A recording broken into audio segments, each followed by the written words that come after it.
When I first proposed to Emily, I thought I had met the love of my life. She was kind, caring, and full of laughter. Our relationship had been built on mutual respect and understanding, and after 3 years together, proposing felt like the natural next step. Both of us came from different backgrounds. I was from a middle-class family, while Emily's parents were a bit more traditional and proud of their status. Still, I thought love would bridge any differences. The first time I went to visit her parents after the engagement, things seemed normal. Her mother, Mrs. Hughes, was polite but distant, while her father was quiet and observant. We talked about wedding plans, our jobs, and our future home. Nothing seemed out of place. But behind that calm surface, I sensed some tension I couldn't quite understand. Emily brushed it off, saying her mom was protective. A few weeks later, I received an envelope in the mail.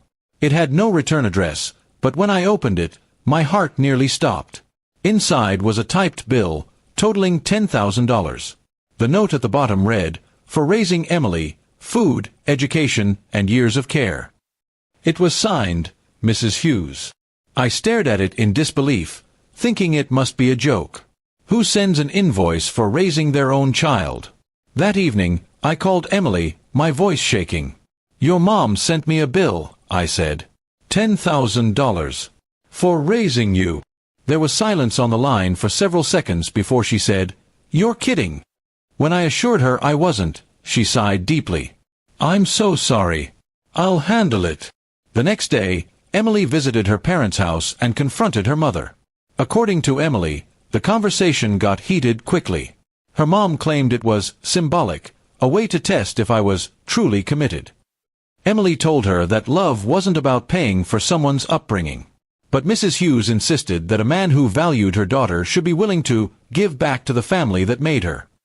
When Emily told me all this, I was stunned. I had always treated her family with respect, never expecting such a demand. I told Emily I wouldn't pay a cent, not out of pride, but principle. "Love isn't a transaction," I said. "If your mom thinks marriage means buying you, then she doesn't understand what we have." Emily agreed, but I could tell she was torn.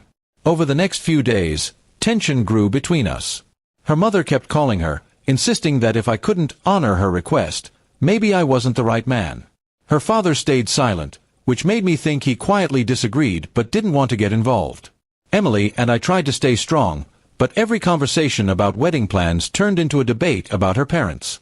Finally, one weekend, Emily asked me to meet her at a cafe near her office. She looked tired, eyes red from crying. I knew something was wrong before she spoke. "Mom says she won't come to the wedding unless you pay," she said quietly. "And she's telling relatives not to attend either." I couldn't believe how far her mother was willing to go. I reached across the table and held her hand. "Emily, I love you," I said. "But if your mom can't accept us without a price tag, we need to decide what kind of marriage we're building. One built on peace, or pressure." Emily didn't answer right away. She looked out the window, wiping a tear. "I don't want to choose between you and my family," she whispered. That night, she went home to talk to her parents one last time. I waited anxiously for her call.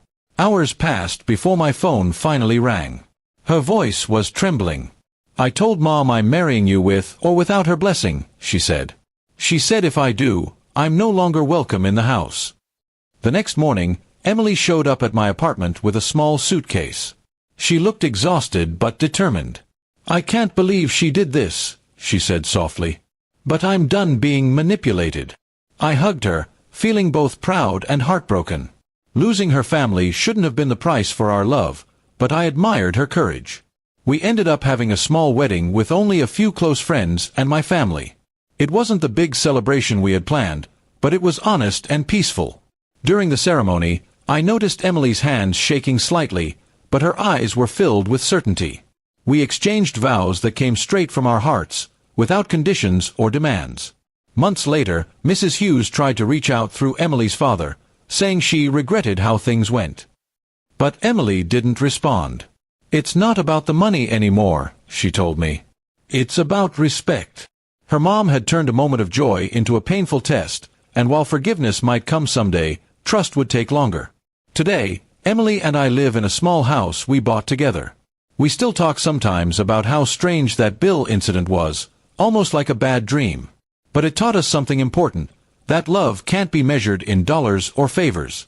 True love means choosing each other, even when others try to put a price on happiness. And whenever I look at Emily, I'm reminded that no matter how many challenges we faced, we built something money could never buy. A marriage based on loyalty, trust, and the kind of love that stands firm even when others try to put a price tag on it.